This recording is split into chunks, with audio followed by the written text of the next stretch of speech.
मैं भी आपकी तरह, मेरा गांव सरक थड़ा है सोनीपत डिस्ट्रिक्ट में, गांव से 10वीं पास करी, वहां से पढ़ लिखने के लिए फिर दिल्ली चले गए।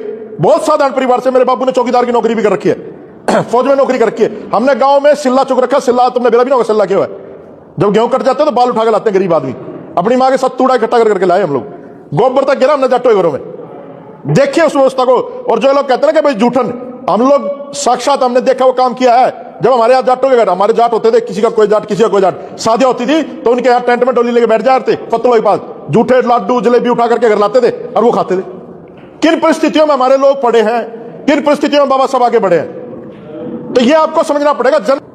संदीप वाल्मीकि ऐसे थोड़ी मंत्री बन गया, हमारे माँ बाप ने हमें पैदा नहीं किया ये बनने के लिए। अगर हमें मंत्री या पत्रकार या कुछ भी बनाया तो उसका श्रेय बाबा साहब अम्बेडकर को जाता है, इस व्यक्ति को जाता है, इन्होंने हमारी लड़ाई लड़ी।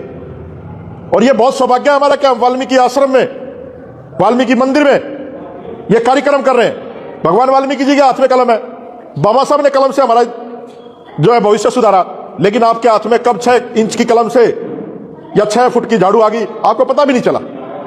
आप लोगों को समझना पड़ेगा। मान्यवर साहब काशीराम एक उदाहरण देते थे, वो ये कहते थे भाई ये भारत है, ये पेन जो है ये भारत है, और ये 100% लोग हैं, और इसमें जो है ना ये 15% लोग हैं, ये 15% लोग हैं, ये 85% लोग हैं। जब काम करते हैं तो ये 15% इसके ऊपर बैठ जाते हैं, फिर ये काम करता है।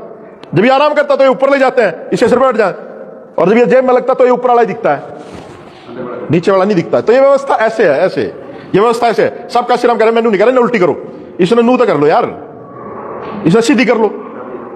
तो बराबरी आपकी होने से दिक्कत है, और बराबरी होने से किसको दिक्कत होती है? जो कंपटीशन से डरता है। हम कंपटीशन से नहीं डरते।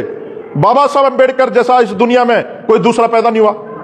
कोई हुआ तो बता दो जिसके पास इतनी डिग्रियां हो, जो इतना काबिल व्यक्ति था, जो हमेशा आपको सूट बूट में दिखेगा, जिसने सपना देखा कि मेरी कौम जो है वो सूट बूट में रहनी चाहिए, उनके पास एजुकेशन होनी चाहिए। एक और आदमी था जिसने देखा पूरा देश नंगा है, वो खुद भी नंगा होगा।